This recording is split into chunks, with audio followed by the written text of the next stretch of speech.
พระอาจารย์กับย้ำตลอดนะหลายคนมาหาพระอาจารย์บอกว่าโอ้พระไปหาพระอาจารย์ลิ้นขังพระอาจารย์บอกตลอดว่าพระอาจารย์ย้ำตลอดว่าพระอาจารย์บ่ได้เฮียนเวทมนต์กระทงกระถาวิชาอาคมบ่มีพระอาจารย์บ่ได้เฮียนเรื่องเครื่องรางของขลังบ่มีคาถาวิชาอาคมบ่ได้เฮียนมามีแต่ให้พอออกไม่ออกนั่งสมาธิสวดมนต์รักษาศีลภาวนาคือเมื่อกี้นี่แหละพระอาจารย์พาเฮ็ดนี่แหละบางคนว่าเอ้ยงมงายพาเขานั่งสวดมนต์นั่งสมาธิลับตาพระอาจารย์ก็เลยบอกว่ากะแม่นความไม่ออกอยู่ถ้าเว้าทางโลกถ้าเว้าทางธรรมสงบจิตสงบใจสงบจิตสงบใจบางคนเนาะหาที่พึ่งทางใจสวดมนต์นั่งสมาธิภาวนาเห็นบ่ไม่ออกบางคนก็โอ้ขน้อยนี่เป็นทุกข์แห่งอาจารย์เอ้ยแล่นใต้แล่นเหนือคิดว่าอย่างนั้นอย่างสีขนาดบ่มีลูกก็ยังไปขอทั้งใต้ขอทั้งเหนือขอนั่นขอนี้บ้าไปขอกับพระอาจารย์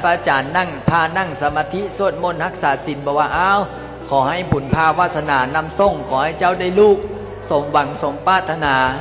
แล้วก็ขอลูกผู้ชายก็ได้ลูกผู้ชายก็ได้สำเร็จพอได้สำเร็จเสร็จเรียบร้อยซื้ออย่างหัวบ่ซื้อนำโซ่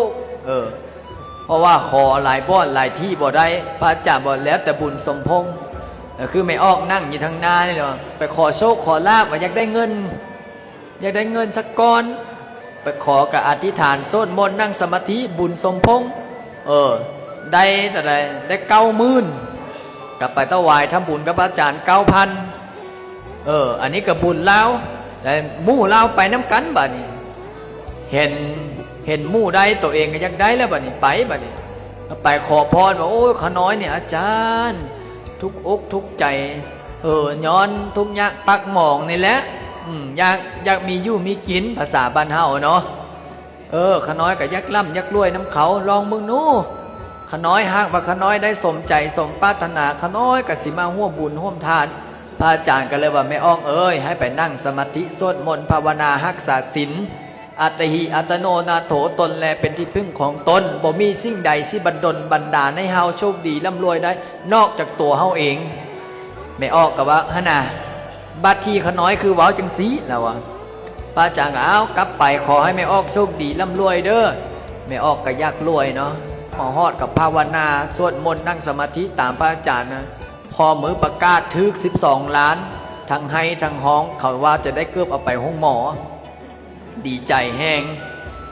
คิดเบิ้งดีใจแห้งเมื่อวานนี้เอารถมาให้พระอาจารย์เบิ้งบอกว่าโอ้อาจารย์รถก็ออกไม่แล้วดีใจพระอาจารย์ว่าจ่ายสดบ่พ่อนระดับนี้ยังพ่อนอยู่ว่าอาจารย์12 ล้านแล้ว12 ล้านนี่บ่มีพ่อนอาจารย์จ่ายสดพระอาจารย์ว่าเท่าใด2,500,000มู่เจ้าบอกไม่ใหญ่ฮะจะว่าไปน้ำกันบ่หรือจะไปน้ำกันเฮ็ดจังใดเลยมีโชคว่าสันซะมืดแล้วบอก90,000นะยังอยู่เนาะสาธุดีใจนำ